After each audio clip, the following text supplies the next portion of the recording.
গাড়ি কোনটা গাড়ি ওই সামনেটাই আস্তে আস্তে স্যার দেখেন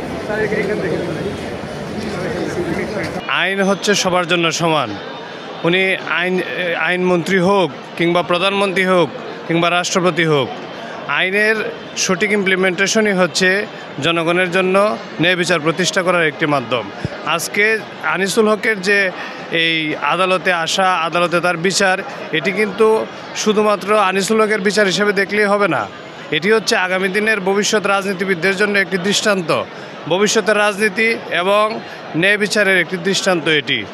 এভাবে যদি কেউ যেন ভবিষ্যতে অন্যায় না করে, প্রত্যেক রাজনীতিবিদ যেন সচেতন হয়, সেজন্যই হচ্ছে আজকের এই আদালতের এটি একটি দৃষ্টান্ত। পাশাপাশি আমি আরও বলতে চাই যে উনি যে দায়িত্বে ছিল, ওনার কিন্তু একটি গুরুত্বপূর্ণ দায়িত্ব ছিল দেশের প্রতি। উনি একজন আইনমন্ত্রী এবং উনি একজন আইনজীবীও।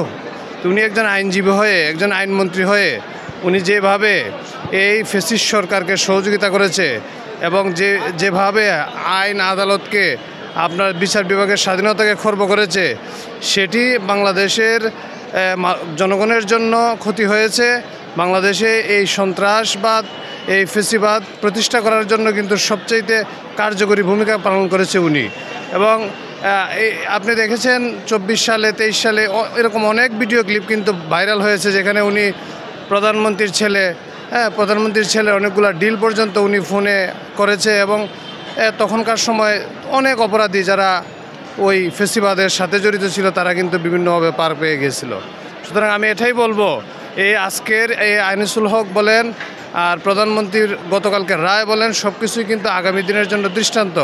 বাংলাদেশের ন্যায় বিচার প্রতিষ্ঠার জন্য এই সকল কার্যকরী ভূমিকা আমি প্রশংসার সাথে দেখি। এবং আমরা যারা 24-এর আন্দোলনে আমরা মাঠে থেকেছি, আমরা কিন্তু জীবনের কঠিন সময়ে কিন্তু আপনার এই জুলাই আন্দোলনের মাধ্যমে বাংলাদেশকে আবার পুনরায় আইনের শাসনের প্রতিষ্ঠা করতে চাই এবং এর মাধ্যমে ইনশাল্লাহ এই বাংলাদেশে ন্যায় বিচার প্রতিষ্ঠা হবে। ধন্যবাদ।